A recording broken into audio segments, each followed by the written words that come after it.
Iya, pemirsa, Anda menyaksikan berita satu spesial sidang tahunan MPR 2025 dan di studio saat ini sudah bersama kami yaitu Direktur Trias Politika Strategis Bapak Agung Baskoro. Selamat pagi Pak Agung. Iya. Dan juga hadir bersama kami Direktur Program dan Kebijakan Prasasti Center for Policy Studies Peter Abdullah Rejalam. Selamat pagi Pak Peter. Selamat pagi Mas. Selamat pagi. Ya baik. Nah ini saat lagi kita akan menyaksikan ya ini pidato kenegaraan Presiden Republik Indonesia. Namun sebelumnya kita ngobrol-ngobrol sedikit dulu ini Mas Agung. Mas Agung, nah bagaimana Anda melihat pesan politik yang ingin disampaikan Presiden Prabowo dalam sidang tahunan MPR?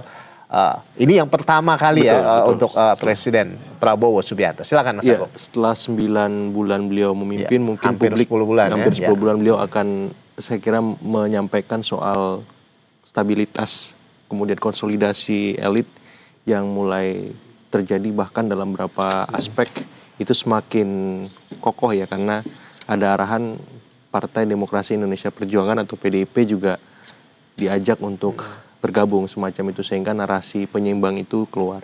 Pertama itu. Yang kedua, saya juga melihat memang situasi di level publik juga relatif lebih kondusif ya, karena memang transisi demokrasi dan suksesi kepemimpinan yang berjalan lancar, smooth, soft gitu, tidak ada kendala yang berarti, bahkan kepuasan masyarakat juga cukup tinggi ya. Cukup baik, cukup tinggi di atas 80% semacam itu, sehingga ini menjadi sebuah indikasi pembangunan ekonomi dan di bidang-bidang lainnya mestinya maksimal karena transisinya bagus, stabilitas oke, baik secara politik walaupun memang geopolitik, geostrategis di level global juga cukup rentan ya, fragile gitu, sehingga mau nggak mau konsolidasi dan stabilitas itu menjadi sebuah keniscayaan dan itu berhasil dilakukan oleh Presiden Prabowo di rentang 10 bulan dia memimpin, dan saya kira itu patut kita apresiasi karena tidak mudah dalam kondisi seperti sekarang.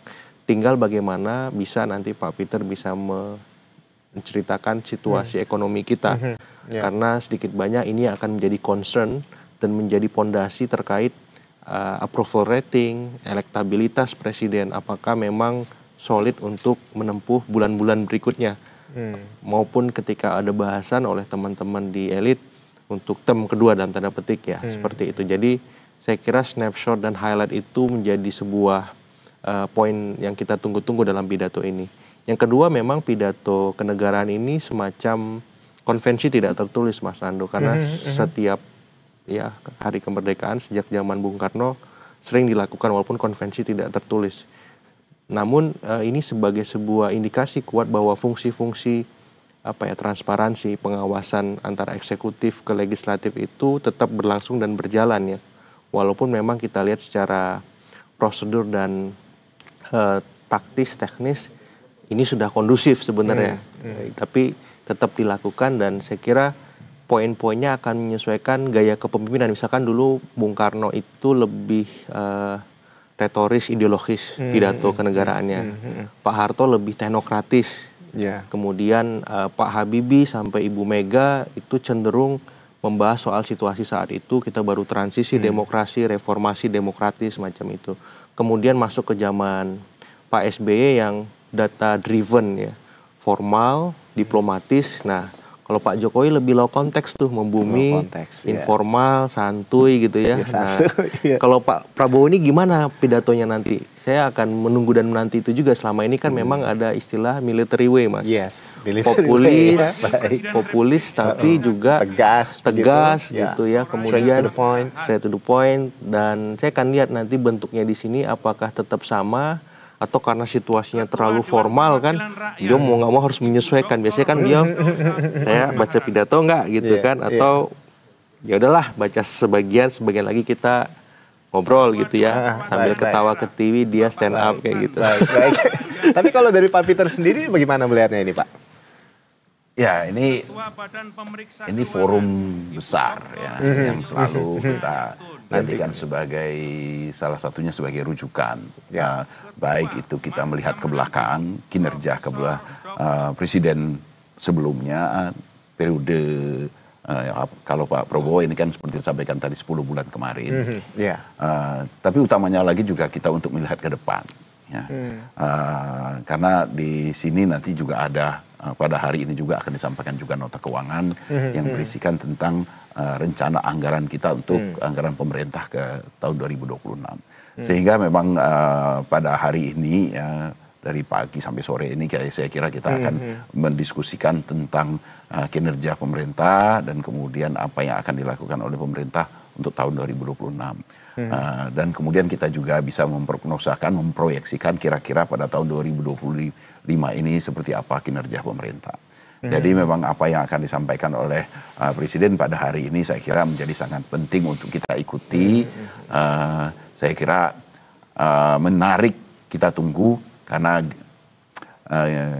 kalau kita biasanya akan kita banding-bandingkan tuh, ya seperti disampaikan tadi oleh Mas Agung bahwa periode sebelumnya seperti apa, Bung Karno seperti apa, Pak Harto seperti apa. Yang paling menarik pasti tentunya kita akan membandingkan dengan yang paling terakhir kan, dengan Pak Jokowi. Ya sekarang mungkin kita nggak melihat lagi baju-baju daerah mungkin ya. Saya nggak tahu ini Pak, saya belum melihat masalahnya Pak Prabowo pakai baju apa. Mungkin bagi masyarakat itu menarik juga untuk dilihat ya.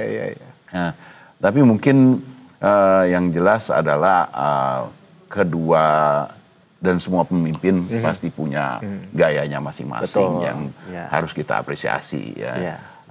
Terlepas dari itu ingin saya sampaikan adalah menyambut pada hari ini kalau kita lihat proses yang dilakukan, tantangan dan apa yang sudah dilakukan oleh Prabowo saya kira sangat baik ya, cukup baik lah ya. Tantangannya besar yang jelas ya, dan itu bisa dilalui dengan cukup baik ya. Tantangan besar itu pertama adalah dari kondisi global. Gonjang-ganjing global ini kan luar biasa ya, apalagi dengan kemudian apa yang dilakukan oleh Presiden Trump. Dan itu harus direspon dengan baik. Ya.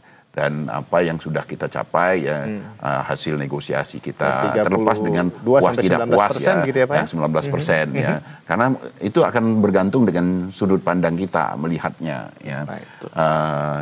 Bagi sebagian ya 19% merupakan angka yang masih terlalu tinggi ya. Karena seringkali kan dibandingkan yang itu lebih rendah ya. Tetapi sebenarnya angka 19% itu harus dibandingkan dengan negara-negara yang memang memiliki surplus neraca perdagangan yang besar dengan Amerika. Sehingga angka 19% itu sebenarnya angka yang cukup baik buat kita ya, untuk Indonesia. Dengan mempertimbangkan surplus neraca perdagangan kita selama ini dengan Amerika. Jangan dibandingkan dengan negara yang tidak memiliki neraca perdagangan atau transaksi perdagangan dengan Amerika yang cukup besar, dengan surplus yang cukup besar juga. Tidak apple to apple. Jadi kita harus membandingkan dengan negara-negara yang memang transaksi perdagangan dengan Amerikanya besar dan mengalami surplus neraca perdagangan yang cukup besar dengan Amerika. Karena itulah memang yang menjadi target dari Presiden Trump untuk berupaya untuk, karena Trump itu kan sebenarnya untuk kepentingan negaranya ya. Baik. Ini menarik sekali sih sebetulnya, kita akan membahas, kita akan lihat seperti apa pidato atau gaya dari Presiden Prabowo ya. Nah, kalau kita lagi lihat saat ini Pak Peter dan juga Pak Agung, ini kita lihat di gedung DPR saat ini Ketua MPR Ahmad Muzani ini sedang bicara, dan kita simak bersama dulu ya Pak ya.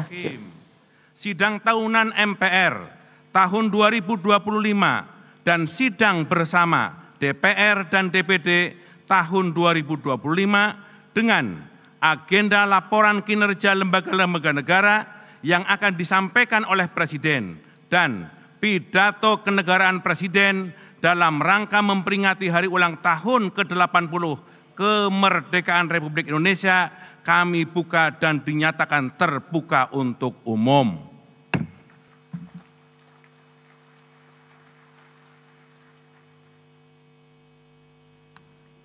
Sidang majelis yang berbahagia, saya mengajak kita semua untuk bersama-sama menundukkan kepala dan memanjatkan doa.